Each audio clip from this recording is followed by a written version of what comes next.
চলতি বছরের এইচএসসি ও সমমানের পরীক্ষার ফলাফল আগামী 16 অক্টোবর প্রকাশিত হবে। বাংলাদেশ আন্তঃশিক্ষা বোর্ড সমন্বয় কমিটির এক বিজ্ঞপ্তিতে জানানো হয়েছে, সকাল 10টায় একযোগে দেশের সব শিক্ষা বোর্ডের ওয়েবসাইট, সংশ্লিষ্ট পরীক্ষা কেন্দ্র, শিক্ষা প্রতিষ্ঠান ও এসএমএস এর মাধ্যমে ফলাফল প্রকাশিত হবে।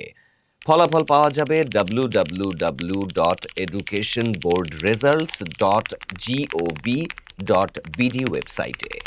সংশ্লিষ্ট প্রতিষ্ঠান বোর্ড ও প্রতিষ্ঠানের EIIN নম্বর ব্যবহার করে রেজাল্ট কর্নারে প্রবেশ করে ফলাফল ডাউনলোড করতে পারবে। একইভাবে পরীক্ষার্থীরাও নিজ নিজ শিক্ষা প্রতিষ্ঠান, বোর্ডের ওয়েবসাইট বা উল্লিখিত ঠিকানায় প্রবেশ করে ফলাফল জানতে পারবেন। এছাড়াও এসএমএস এর মাধ্যমে ফল জানতে 16222 নম্বরে নির্ধারিত ফরম্যাটে বার্তা পাঠাতে হবে। তবে শিক্ষা বোর্ডসমূহ, শিক্ষা মন্ত্রণালয় বা পত্রিকা অফিস থেকে ফলাফল পাওয়া যাবে না বলে বিজ্ঞপ্তিতে জানানো হয়েছে। চলতি বছরের এইচএসসি ও সমমান পরীক্ষা শুরু হয় 26শে জুন এবং শেষ হয় 19শে আগস্ট।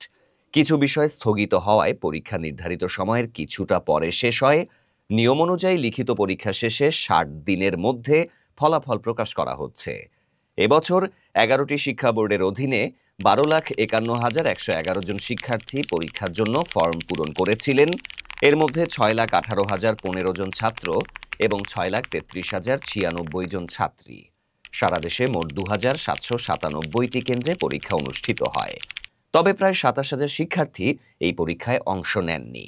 ফলে ফলাফলের অপেক্ষায় রয়েছেন প্রায় 12.25 লাখ পরীক্ষার্থী।